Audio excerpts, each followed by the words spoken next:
새벽 2시에 깨어났나. 딱히 고민이 있어서 그런 건 아니다. 새벽 5시에 일어났나. 새벽 6.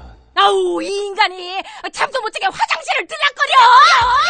남성 활력과 전립선 건강. 하루 한 알로도 충분합니다. 소팔메토, 옥타코사놀, 아연, 비타민 A, D, E까지 하루 영양 기준치 100%를 꽉 채운 메가셀 남자의 활력. 지금 바로 인터넷 검색창에 메가셀 남자의 활력을 검색해보세요. 한글도 남보다 빨리 깨치고 참 똑똑했는데 갈수록 실력이 뒤처지는 것 같아 걱정이에요. 혹시 초등학교 교과서 본 적 있어요? 어려운 어휘가 너무 많아요. 학교에서는 어휘 개념을 하나하나 설명해줄 시간이 정말 부족하잖아요. 그럼 어떡하죠? 내 아이의 어휘만큼은 내가 책임져야죠. 어휘 공부의 정성. 초등어휘 3천, 초등어휘 5천. 검색창에 초등어휘 3천을 쳐보세요.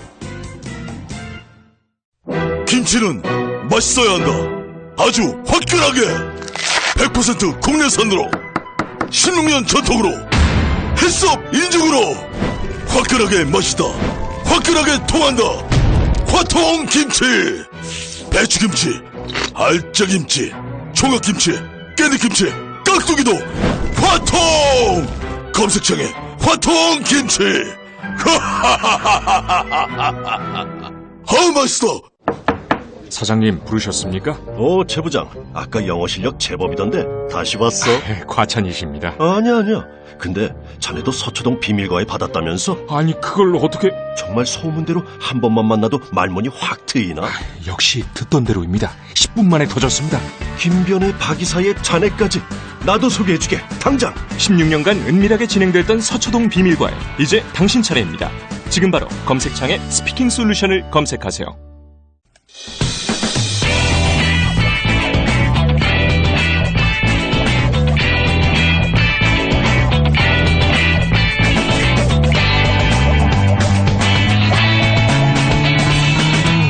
김어준의 뉴스 공장.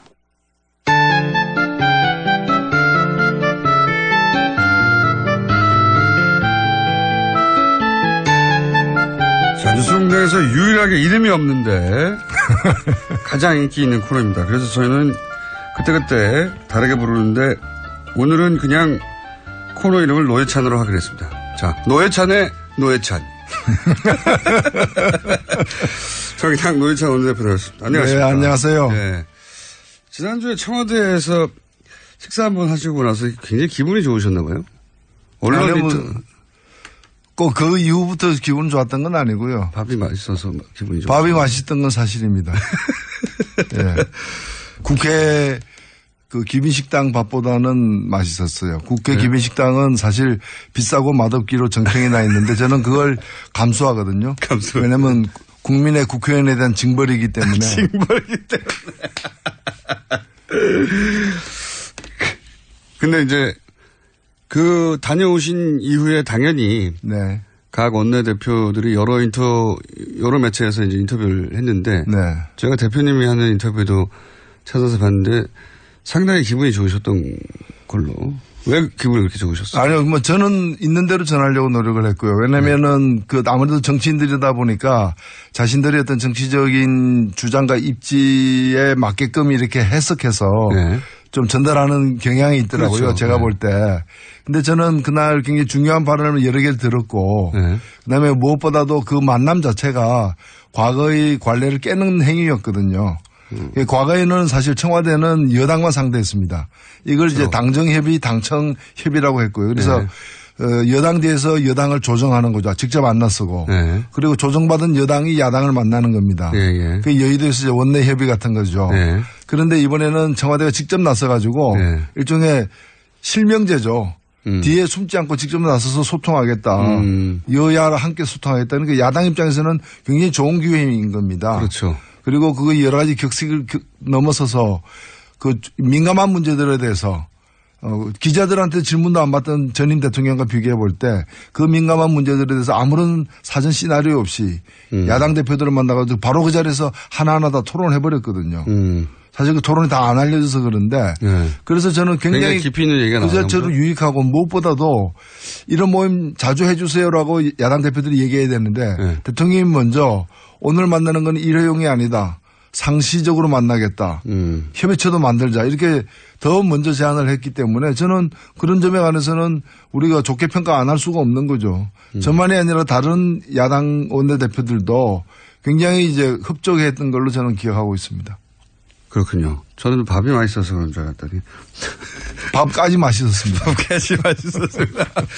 그 이름표 문제 있잖아요. 네.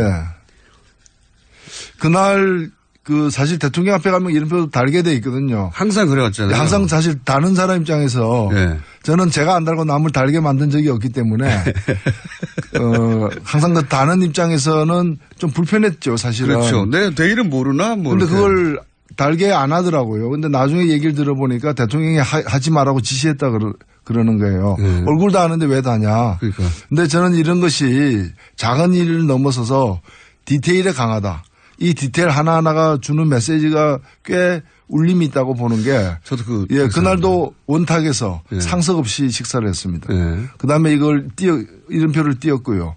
바로 그 전날에도 보면은 그 광주 시민들에게 비표 없이 초청장 없이 5.18 행사장에 들어오게 신분증만 있으면 들어오게 만들었거든요. 예, 있으면. 예. 그 다음에 뭐 심지어는 그 님을 위한 행진곡을 재창하는데도 발뚝질 할까 말까 고민을 저는 잠시 했었는데 그냥 옆에 사람 손잡고 노래 부르도록 만들어 버렸어요. 사회자가. 그리고 그 합창단들도 그 중창을 했던 성악가들도 지역별 안배를 12명씩이나 한 것이거나. 그거 저도 놀랐습니다. 굳이 그렇게까지 신경 쓰는 건. 네. 그런 것들이 저는 작은 하나하나에 뭔가 앞으로 어떤 그 국정을 이룬 그 끌고 나갈 운영 방식에 대한 어떤 함의가 들어가 있지 않느냐. 그게 지켜진다면은 굉장히 박수 칠 일이다. 이렇게 생각됩니다. 그래서 칭찬을 많이 하셔가지고 저는 계속 밥 때문인 줄 알았는데.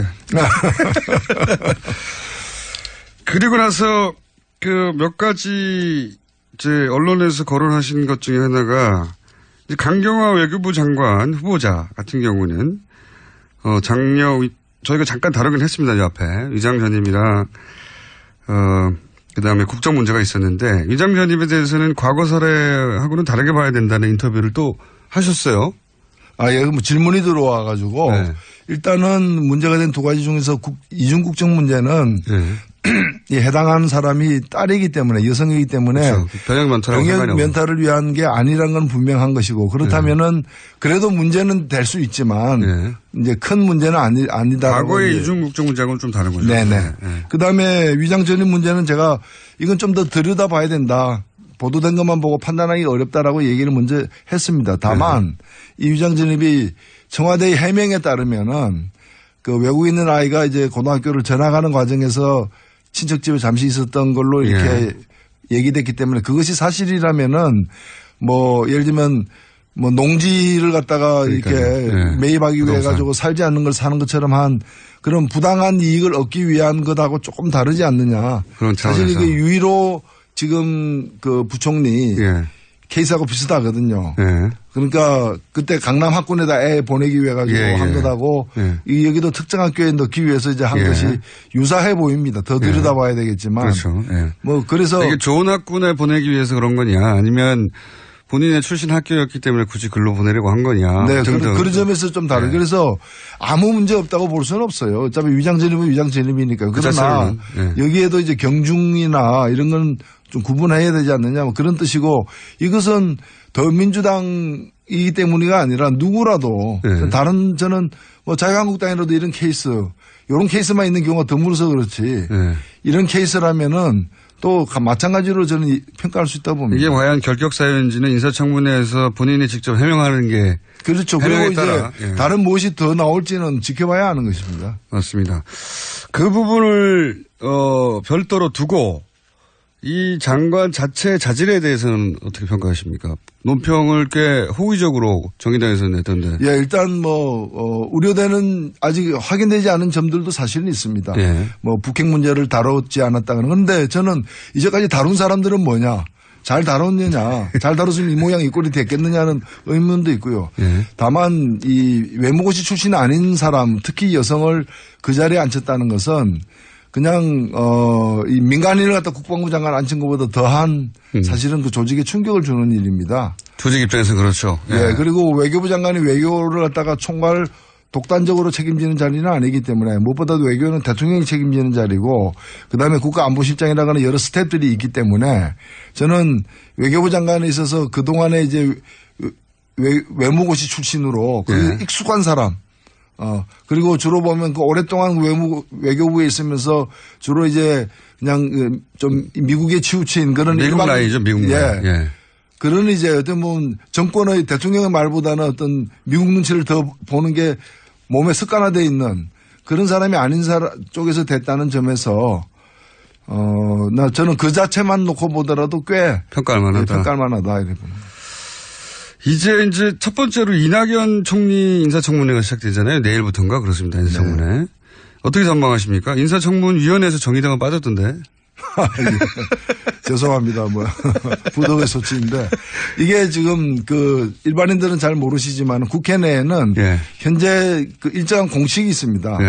그 공식에 의해서 이제 각 당에다가 이제 배분을 하는데 인사청문회법에 의해서 13명으로 돼 있고 정원이 13명을 나누면은 바른당이 32명이었을 때는 정의당에 1명이 옵니다. 인사청문회. 근데 바른당에 12명이 절로 건너갔지 않습니까? 자유당으로.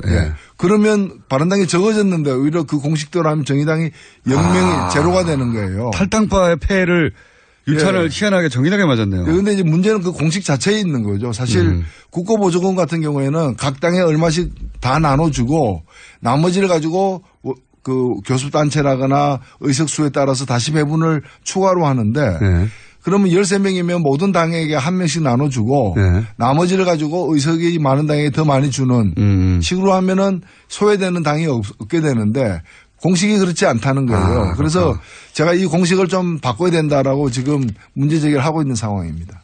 그러네요. 아니 국민들의 민의를 반영한다는 의미에서도 정의당이 요즘 지지율이 다른 정당방 못지 않은데 비슷비슷한데요 다. 그러니까 우리 많이 달라는 건 아니고 최소한 어느 당이든 한석은 줘야 된다. 원내에 있다면은 우리 택시를 타다 보면 기본요금이라는 게 있잖아요. 500m 간다 그래가지고 500m만큼 요금 주는 게 아니라 기본 요금을 일단은 주잖아요. 그래서 기본 의석은 할당해야 된다. 발언권은. 그 다음에는 이제 지지율에 따라서 의석에 따라서 되는 거다. 사실 지지율로 하면은 저희들이 한석 없고도 남죠. 사실은 지금. 한석이 뭡니까? 지금 대선에서 이기고 얼마 안 됐기 때문에 민주당은 제외하고 말하면 나머지 정당의 지지율 차가 거의 없어요. 거의 비슷해요. 거의 다 비슷합니다. 도토리죠. 거의 비슷하기 때문에 사람들이 지지하는 정도로 나누자면 한석이 아니라 한 2-3석 얻어도 되는 상황인데 여간 인사청문회에서 정의당 청문위원이 현재 없는 상황입니다. 바른당에서 13명이 탈당하는 바람에. 전망은 어떻게 보십니까? 이낙연 총리 후보 인사청문회는. 아마 좀 시끄러울 것 같아요. 초반이니까. 초반이니까. 어떻게든. 사실 지금 지지율을 말씀하셨습니다만은 특히 보수 야당들이 지지율이 지금 보면은 당의 존립에도 위태로운 그런 지지율이거든요. 자유한국당은 특히 심각하죠. 국회는 100명이 넘는데. 그렇죠. 그리고 또 내부에 지금 여러 가지 그 당대표 선거 등의 어떤 그런 권력 암투가 시작된 상황이기 때문에 전통적으로 그래 왔지만은 그런 문제를 갖다가 해소시키는 위기에서 이제 빠져나오는 방법 중에 하나로 이 대여 투쟁을 갖다 강화하는 그런 경향이 있어 왔습니다. 이번에도 그럴 걸로 보이고 그래서 여러 가지 사안에 대해서 예를 들면 위장전입 한 건 있다 그러면 그것이 어떤 위장전입인지 관계없이 그냥 최대한 또 화력을 집중한다거나 이런 건데 지금 여러 건이 있는 것 같아요. 총리 내정자에 의해서 많이 해명은 사실 제가 볼 때 되어가고 있는데 또 다른 여러 가지들이 또 나오고 있기 때문에 이걸 가지고 아마 갈 때까지는 가볼 것 같습니다. 갈 때까지는 가볼 것. 그게 이제 1회 문제 혹은 5회 정도 문제가 하더라도 어떻게든 100으로 보이게 만들고 싶어 하는 게 야당의 생리죠 원래.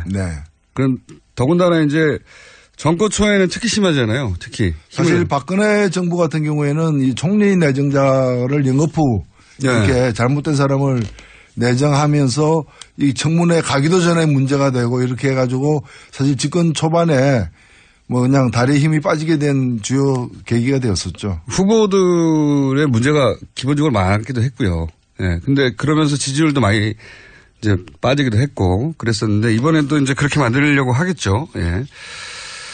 그런데 그렇게 절실하게 뭐랄까요, 공격을 해야 되겠다고 야당이 마음먹지 않을 수 없는 게 보수 야당이 문재인 정부 지지율이 원래 뭐 출범 초기에 모든 정부가 높긴 하지만 과거에 그 수치하고 비교해도 유난히 높은 편이거든요. 인수위가 없어서 그런 점도 있는 것 같습니다. 그러니까 인수위라고 하는 좀 김 빠지는 기간 없이 바로 임기를 시작해서 그런 것도 있는 것도 같고 또 실제 이제 그 이전 정권 박근혜 정부하고 너무 비교돼서 그런 것도 있는 것 같고요. 그런 조건이 주는 이득 말고 그 외에 이 최근의 공공행진 이유는 어떻게 분석하십니까? 제가 볼 때는 오랫동안 우리가 비정상에 젖어 있다가 네. 그야말로 상식적이고 정상적인 그런 이제 통치행위가 이게 개시되었는데 그것이 오히려 훨씬 신선하고 충격적으로 다가오는 그런 효과가 아닌가. 그건 분명히 그런 것 같습니다. 왜냐하면은 오랫동안 이제 목말라 하다가 시원한 냉수 한 잔 마시면 뭐 달콤한 꿀 같잖아요. 이제 그런 효과처럼 보여져요. 사실 하나하나 놓고 보면은 이렇게 당연하고 이렇게 상식적인 걸 그동안 왜 안 했지 이런 의문이 드는 일들인데 뭐 해괴하고 희한한 일을 지금 벌이는 게 아니잖아요. 굉장히 정상적이고 인간적인 근데 하도 그 전에 비정상적이었고 몰상식적이었고 비인간적이었기 때문에 상식적이고 인간적이고 정상적인 일들이 귀해 보이기 때문에 그 효과가 아닌가. 그에 대한 만족도가 매우 높은 것 같습니다. 사실 득표로 따지면 유효 득표율이 대통령 직선제가 재개된 87년 이래 7번의 대통령 선거 중에서 문재인 후보는 가장 득표를 적게 하고 출발한 정부예요. 그럼에도 불구하고 그 어느 정부보다도 높은 어떤 초기 지지율을 보이는 이유는 하도 그동안에 올해도 한 12년간 이렇게 이 잘못된 비정상적인 상태로 우리가 살아왔기 때문에 그에 대한 어떤 가뭄의 단비 같은 효과를 느끼고 있는 게 아닌가 이렇게 생각됩니다. 얼마나 갈까요? 글쎄요. 제가 볼 때는 이제 그래서 이미 이거 로드맵을 그래서 짠 것 같아요. 이제 총리 인선하고 장관 인선을 분리한 것. 그 장관을 해도 훨씬 뒤로 미룬 건 잘한 것. 그래서 그런 것 같고요. 왜냐하면 장관 때부터는 시끄러울 겁니다. 그렇죠. 예, 그건 시끄러울 거고. 후보도 많고. 예, 또 많기 때문에. 그 중에 또 뭐 후보 많다 보면 확률상 또 그런 점도 있는 그렇죠. 거고.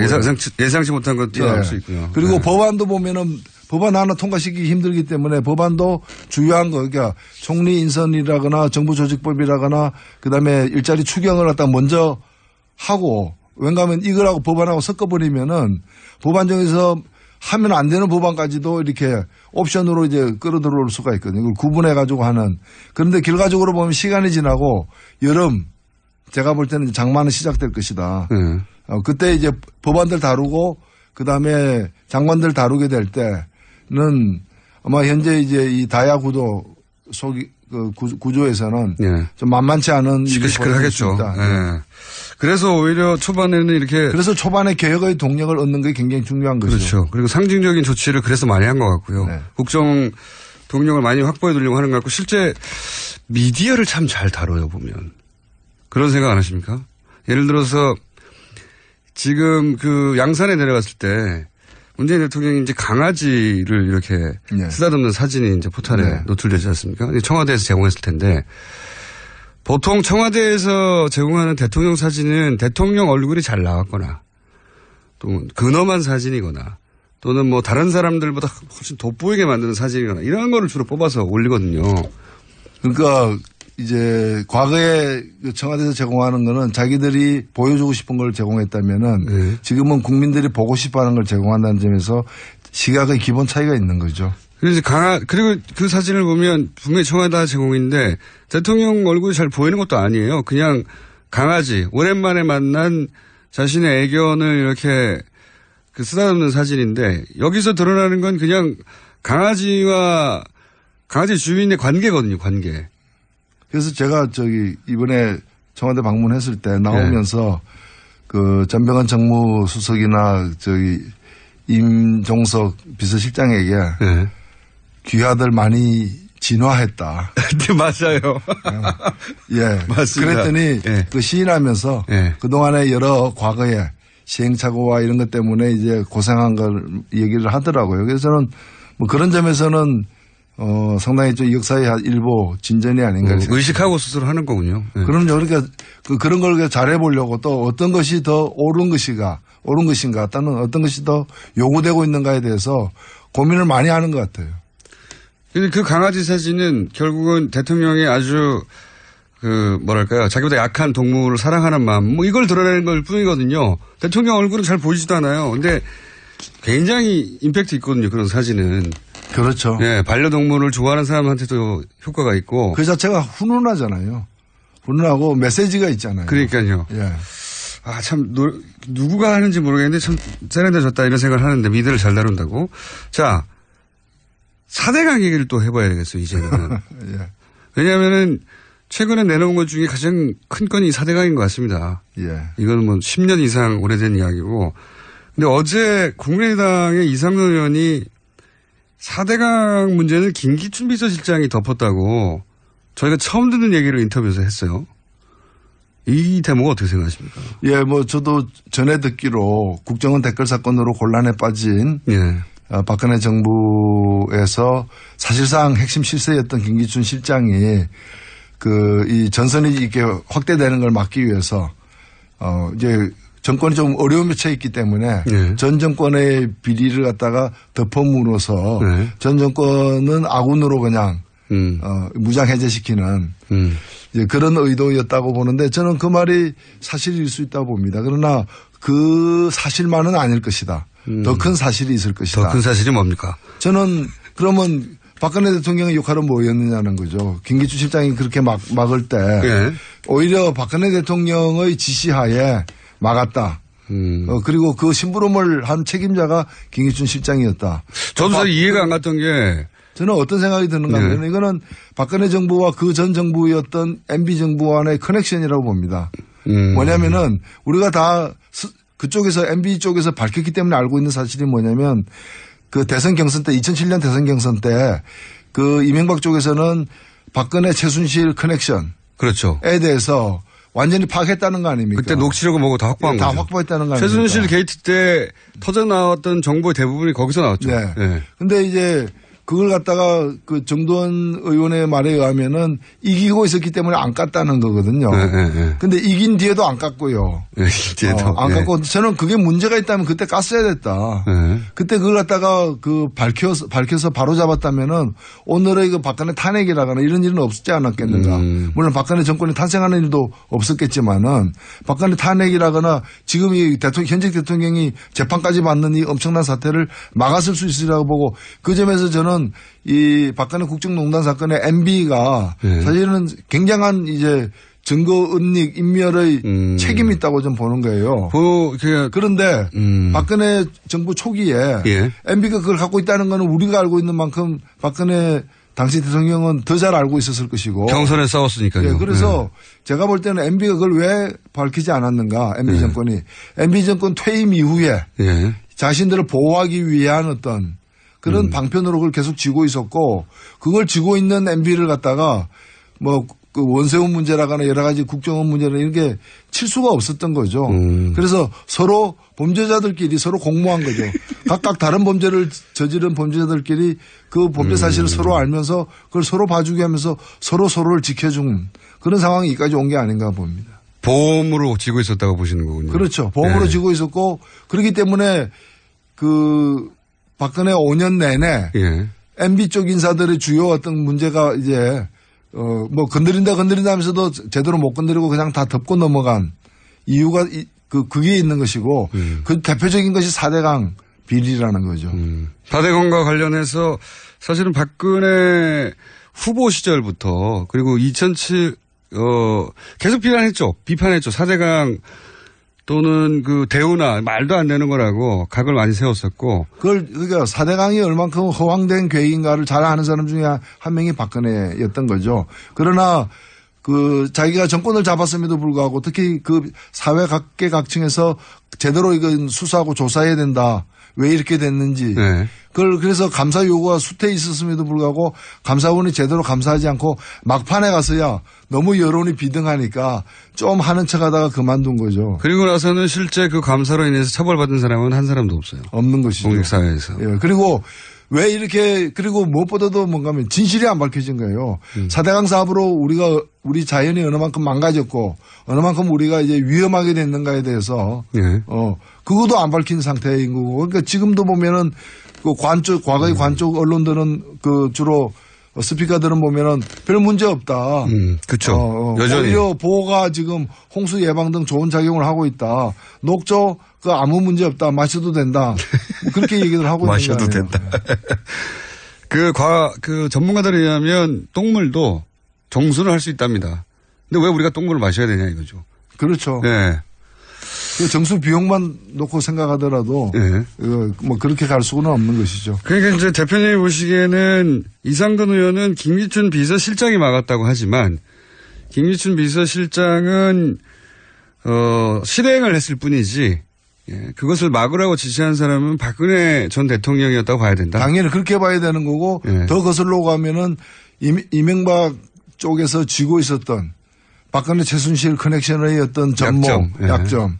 그걸 갖다가 터뜨리는 걸 막기 위한 것이었다 보는 거죠. 2007년 경선 때 가지고 있던 그 뭐 녹취록 정도가 아니라 정권을 잡고 난 다음에는 훨씬 더 많은 정보를 취득했겠죠, 아마도. 그렇죠. 예. 그러니까 저는 정도원 의원은 문제라고 보는 것이 지금 이런 엄청난 사태가 지금 발생하고 대통령이 파면되고 탄핵되고 감옥까지 간 상황에서도 왜 진실을 안 밝히냐 이거예요.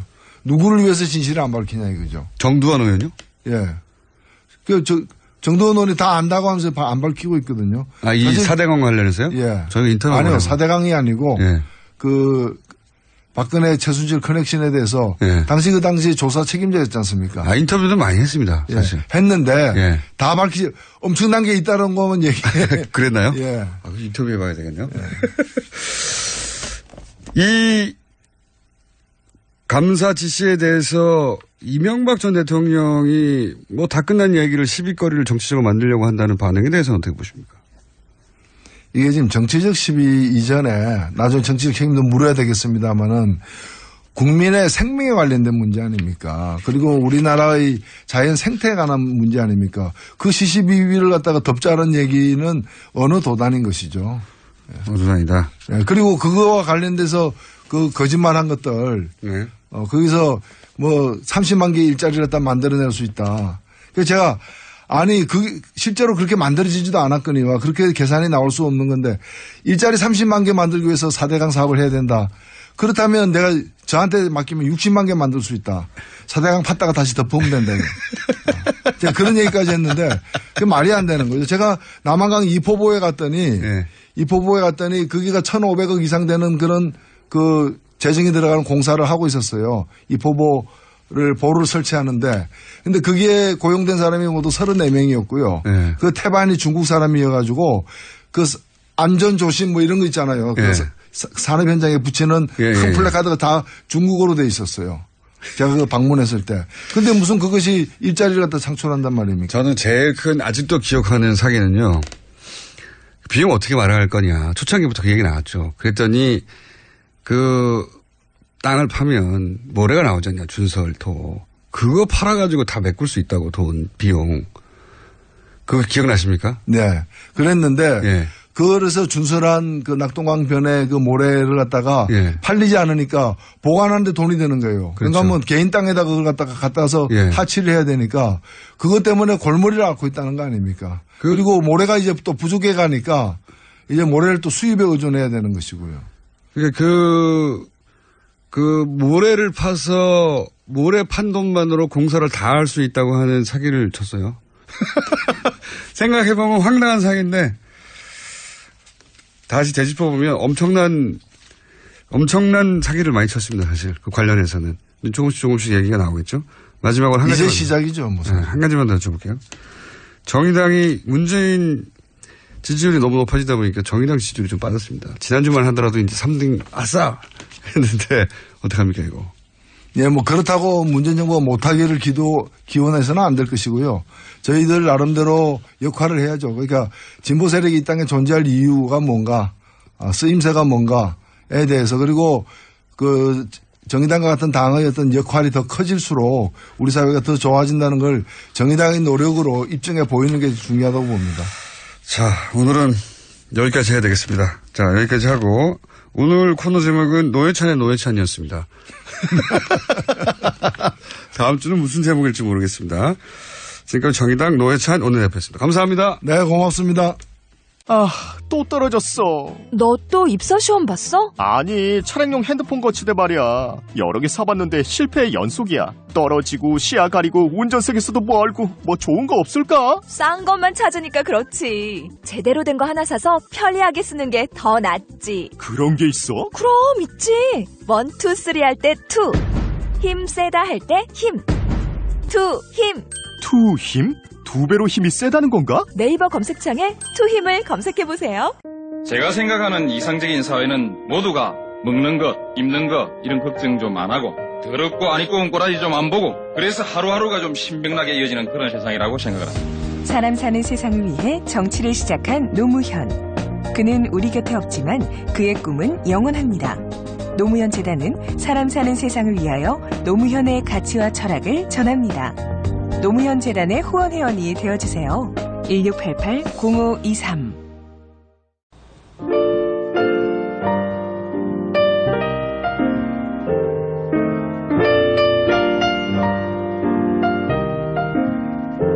자, 불친절한 AS. 노회찬 대표 코너만 지나가면 노회찬 대표 코너에 대한 제목들이 자꾸 날라옵니다. 네. 필요 없는데 계속 보냅니다. 근데 재밌어요. 그래서 오늘도 역시 노회찬 코너를 이렇게 해달라고 제목 좀 많이 받고요. 그리고 문재인 정부는 얼굴 패권이라는데 공장장은 얼굴 농단인가요? 너무 하시네. 네. 그리고 이런 문자도 요즘 많이 옵니다. 코너를 제안하는. 이런 문자 좀 많이 보내주세요, 더. 오늘 온 문자 중에 하나는 보수 대 보수, 떠난 자와 남은 자, 김성태 대 이혜훈, 뭐 이런 코너 만들면 재밌지 않겠냐. 저희도 그렇게 생각해요. 생각하는데 두 분이 마주 앉을지는 모르겠습니다. 그리고 뉴스공장 팟캐스트 누적 다운로드 수가 이건 저희 PD의 요청 공지사항입니다. 지난해 9월 26일 첫 방송을 한 이후에 8개월 만에 누적 다운로드 수가 5억 건을 넘었다고 합니다. 5억 건. 많네요, 아주. 그래서 저희가 이제 공개 방송 좀 기획해보고 있습니다. 한번 5억 건 돌파 기념. 뭐 핑계가 많죠. 뭐 5천 건 돌파 기념도 할 수 있고. 이게 다 저 때문인데. 저한테 상을 주는 날로 공개 방송을, 제가 저한테 상을 주는 날로 공개 방송을 한번 기획해 볼까 합니다. 자, 오늘 여기까지입니다.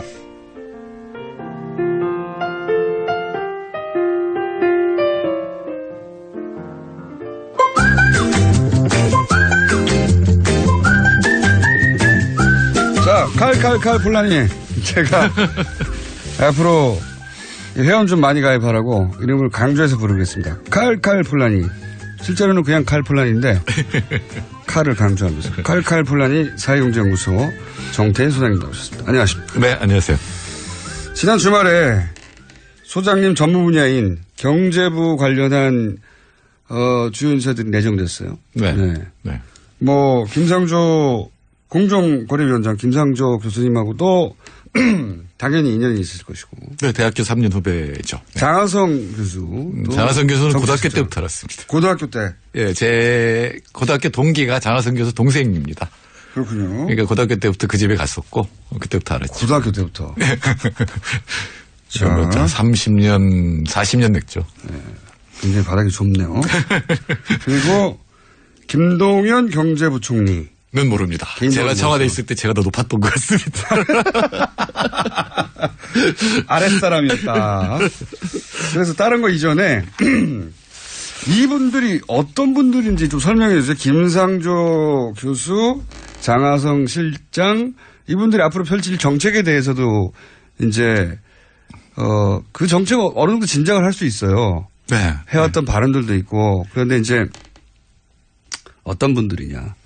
이분들은 그러니까 경제 이론으로 얘기하면 사실 같은 계열은 아니에요. 그래요? 예, 김상조 교수는 케인즈주의이고, 케인즈요? 예, 그리고 장하성 교수는 경영학과 출신이지만 기본적으로 시장주의라고 볼 수가 있는데 이 두 분이 같은 엮이고 같은 전술을 쓰게 된 거는 소액주주 운동이죠. 삼성 때문에. 예, 1999년 3월 20일 장하성 교수가 드디어 학자가 아니라 시민운동가로서 사람들한테 알려진 게 삼성 주총에서 8시간 동안 이제 공방을 벌이잖아요. 그렇죠. 예. 이제 소액주주 운동이라는 게 에버랜드 것 때문에 시작된 거죠. 그러니까 사실은 장하성 교수하고 김상조 교수가 대중적으로 알게 된 건 전부 삼성하고 연관되고 또 이게 상속하고 연관돼서 그러니까요. 뭔가 배임죄를 저지른 것들을 삼성 일가가 자식에게 재산을 넘기는데 그 방법이 너무 치졸하고 불법적이고 근데 왜 아무도 문제 삼지 않느냐. 이건 큰 문제다. 치졸하진 않아요. 교묘하죠. 그러니까 그때 우리가 처음으로 교묘한가요? 네. 이 얼마나 재벌들이 순환 출자라는 걸 복잡하게 해놔가지고 도대체 알 수가 없는 그림들. 네. 그래서 반도체 회로 같은 그림들을 그때 처음 봤고 그때 이제 지배구조라는 걸 어떻게 해야 되는지 알게 됐던 거죠. 이 두 분이 가장 먼저 나서서 대중적으로 문제 제기를 해서 알려지기 시작했고 굉장히 큰 화제가 됐어요. 주총에서 일어나서 막 소리 지르고 그러니까 그때 문제 제기 방법이 주식을 사는 거죠. 네, 주식을 사서 일부 사가지고 주주의 자격으로 참석한 다음에 거기서 문제 제기를 공개적으로 하기 시작한 거죠. 예, 그게 이제 미국에서 주주 행동주의라고 하는 건데 장하성 교수가 펜실베니아 출신이기 때문에 펜실베니아 출신 또 있어요. 그래서 그때 이제 주주 행동주의를 한국에 갖고 와서 이거를 재벌 비판, 재벌을 어떻게 보면 교정하는 수단으로 쓰려고 했던 거죠. 최초입니다, 최초. 예. 그런데 뭐 그렇게 성공적이라고 볼 수는 없어요. 그게. 효과가 실제 그래서 삼성을 막았느냐 그렇진 않지만 대중적으로 확성시킨 데는 대단한. 예, 재벌들이 어떻게 아주 작은 주식을 가지고 전체를 지배하게 되고 그게 얼마나 비효율적일 수 있느냐라는 걸 갖다 각성시키게 됐죠. 그때까지만 해도 전문가들만 알던 것을 대중적으로 인식시키는데 이게 첫 번째 그 사건이었어요, 사실은. 네. TV에서도 많이. 근데 이제 끊임없이 그게 이제 법정 소송으로 가잖아요. 계속 법 제도 바꾸는 게 되고 법정 소송으로 가던데 2010년경이 되면 특히 김상조 교수의 경우에는 자기 반성을 합니다. 이게 이렇게 해서 분명히 알리는데 많이 알게 하는 데는 도움이 되는데 실제로 고치지는 못한다. 실제로 재벌을 어떤 방향으로 몰고 갈 수는 없다. 네, 그래서 이제 두 가지를 들고 나오는데 하나는 기관 투자자의 스튜어드십. 이번엔 두 교수가 다 얘기했어요.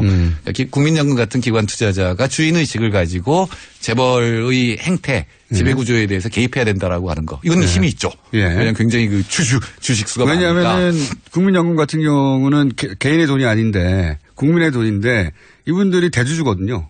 이 국민연금이. 그러니까 그 대주주의 힘으로 그 국민의 요구를 재벌이 요구해라 이런 거죠. 네. 그리고 두 번째는 주주자본. 근데 거꾸로 됐죠 지금까지는. 국민연금이 삼성에 이용당한 거죠. 네. 국민연금은 당연히 뭐 실제로는 경영에 개입하고 싶어 하지 않았어요. 자기들 수익률만 높이면 되지 왜 내가 경영에 개입해라는 거였는데 경영에 개입해야 수익률도 높아진다는 게 이제 두 교수의 이제 주장이고 두 번째는 이게 모든 재벌을 대상으로 해서 시시콜콜 법 제도로 들어가서 바꿀 수 있는 것은 아니다. 그래서 4대 재벌로 줄이고 그다음에 모든 법을 옴짝달싹 못하게 이렇게 만드는 건 불가능하다. 그러므로 사후 규제를 하고 현재 가지고 있는 법을 철저히 적용한다. 그래서 이게 주식 문제, 출자 문제보다는 하도급 문제라든가 이런 것들이 더 중요하다. 그러니까 불공정 거래의 문제가 더 중요하다라고 하는 어떻게 보면 재벌 문제의 핵심을 이제 정책으로 바꿔야 되겠다. 그래서 노선을 약간 바꿨군요. 김상조 교수는 정말로 이 관가에 안 들어가겠다 그랬거든요. 제가 비서관일 때. 두 분 다 안 들어가기로. 아니요. 장하성 교수 집안은 상당히 정치적 집안이고. 물론 관료를 많이 한 집안이긴 하지만 본인이 여러 정권의 콜을 다 거부해왔잖아요. 제가 그 집안에 약간 얘기를 하자면 그 집안도 이제 명문 거족이기 때문에 그렇죠. 아이들 포트폴리오를 해요. 경영도 시키고 정치도 시키고. 실제로요? 예, 학자도 시키고 싶은데 온통 학자가 돼버렸어요. 그래서 지금 확실히 포트폴리오가 좀 필요해. 그래서 이제 안철수 지난 2012년 대선 때 이제 안철수 쪽으로 갔던 것 같고. 장하준 교수 사촌동생이죠. 런던에 그분도 사촌동생이고 그러니까 두 분 친인척 관계예요. 제 사촌동생이죠. 가까운. 네. 네. 우리 이론저론 굉장히 다르죠. 이 집안이 아주 어쨌든 김상주 교수가 제가 비서관일 때 이정호 정책실장이 불러서 같이 토론을 하자. 조금 주주자본주의라든가 이해당사자본, 저는 이해당사자본주의자거든요. 좀 차이가 있으니까 이걸 정책적으로 한번 조율을 해보자 그럴 때 안 온다고 그랬었어요. 자기는 청와대 가까이는 가지도 않겠다. 그렇죠. 예, 그 정도였고 와서도 제가 그때 사회를 봤거든요. 이제 두 양쪽 분을 부르고 사회자를 공격하니까. 당신 이론 틀렸어. 예. 아니, 틀렸다기보다는 사실은 김상주 교수도 이해 당사자본주의인데 기본상이 뭐냐면 그래서 니들이 하고 있는 게 뭐냐. 실제로 할 수 있는 걸 해야 되는 거 아니냐. 그러니까 소액주주운동도 실제로 할 수 있는 거지. 노조가 지금 재벌의 지배구조를 바꾸는데 무슨 역할을 하느냐. 이런 생각이었고 그게 좀 더 현실화돼서 이제는 기관 투자자 문제 그다음에 4대 재벌에 국한한다. 그리고 또 하나는 이제 정책적으로 실제로 있는 법을 가지고 규제할 것을 한다. 그다음에 하도급이라든가 노동자 임금 문제 이런 것들을 기존 법 가지고 사후 규제한다. 이런 식으로 이제 정치 바뀌었다. 김상주 교수는 왜 합류했을까요? 김상주 교수하고 제가 1년 전에 김기현 교수 일주기 때 만났는데 그때 저희가 합의한 게 뭐냐면 이제 재벌 비판 그만하지 다 망할 것 같다. 재벌이 망할 실제로 그 계기는 그거였어요. 경제 전체가 지금 무너질 것 같다. 이게 재벌만 문제가 아니라 그냥 놔둬서는 한국 경제 전체가 무너질 것 같다. 이건 좀 나서야 되겠다라는 생각을 가지게 된 것 같아요. 1년 전부터? 1년 좀 넘었죠. 그리고 이제 그동안 일부러 들어가려고 했던 것 같지는 않은데 상당히 자기 관리를 철저히 하는 친구고. 그렇죠. 재벌하고 싸운다고 해서 재벌하고 대화를 안 한 게 아니라 끊임없이 대화를 했거든요. 그러니까요. 예. 굉장히 독특한 위치에 있었던 분인데 저는 입각할 줄은 몰랐어요. 저는 알고 있었죠. 다만 몰랐던 거는 물론 김상주 교수가 혼자 들어가면 김상주 교수나 장하성 교수가 맨날 주장했던 게 그겁니다. 저희 참여정부 때 저하고는 원한이 있어요. 들어가서 일하는데 밖에서 너무 비판하는 거예요. 예를 들어서 초기에 카드채 문제가 있었는데 그때 LG를 어떻게 할 거냐 문제였는데 결국은 살렸거든요. 또 밖에서 죽여야 된다고 난리를 치는 거예요. 그래서 제가 속으로 그랬어요. 네가 한번 해봐라. 그때 이제는 제가 그 역할을 할 겁니다. 그때는 이분들이 밖에서 정부의 정책에 대해서 실패하거나 잘못 방향이라고 비판하던 분이었고. 그리고 또 특히 이제 주장이 혼자 그때는 저하고 이동걸 박사, 이정우 실장 정도였는데 이렇게 너무 적게 들어가면은 완전히 포위되고 금방 고사된다. 고사됐죠. 2년쯤 걸렸는데. 그래서 한 20명쯤 들어가야 된다는 게 이분들 주장이었어요. 그러니까 아마도 김상주 교수가 공정위원장 먼저 지명이 됐잖아요. 그러니까 장하성 실장이 꼭 필요하다. 특히 청와대에 필요하다라는 걸 주장했을 테고. 그래서 아마도 전 이제 경제수석과 경제보좌관이 이제 크게 남았는데 차관급은 좀 더 개혁적인 인사가 보충이 되지 않을까 생각을 합니다. 금융위원장이 남았죠. 제일 중요한 건. 네. 금융위원장. 김동연 경제부총리는 사실은 이 두 분과는 확연히 다른 분이잖아요. 전형적인 관료고 무슨 이른바 명문대학 출신이라 인맥을 갖고 있는 것도 아니고 덕수항고에서 행정고시를 받아 들어갔고 그다음에 이 공부가 필요하다 그래서 미국 가서 박사학위를 받아왔으니까 전형적인 관료죠. 그러니까 이 관료 중에서도 입지전적인 부분이 있어요. 입지전적인 데도 있고 최근에 칼럼을 하나 읽었는데 그 아들이 아마 백혈병으로 죽은 때 굉장히 중요한 정책을 하고 있었던 것 같고 그 두 개를 동시에 하면서 아팠던 얘기 해화동 3번 출구 그러면서 세월호 유가족에 대한 감정이 공감을 하면서 아들의 죽음과 세월호 아이들에 대한 죽음에 대한 공감 이런 거 따뜻한 분이구나 이런 생각을 했는데 최근에 이제 퇴임 연설을 했잖아요. 아주대에서. 그래서 가장 강조한 게 사회이동성입니다. 그게 뭡니까? 그러니까 사회이동성이라는 게 사람들이 가장 희망을 가지는 건 내가 열심히 노력하면 위로 올라갈 수 있다라고 하는 희망. 이거 우리나라가 가장 높은 나라 중에 하나였거든요. 60년대, 70년대까지 공부만 열심히 하면 위로 올라갈 수 있었는데 지금 우리가 세계에서 가장 낮은 나라 중에 하나예요. 일본을 제외하고는 사회이동성이 가장 낮은 나라고 교육이 옛날에는 사회이동의 통로였잖아요. 지금 교육이 사회이동을 가로막는 벽이 돼버렸어요.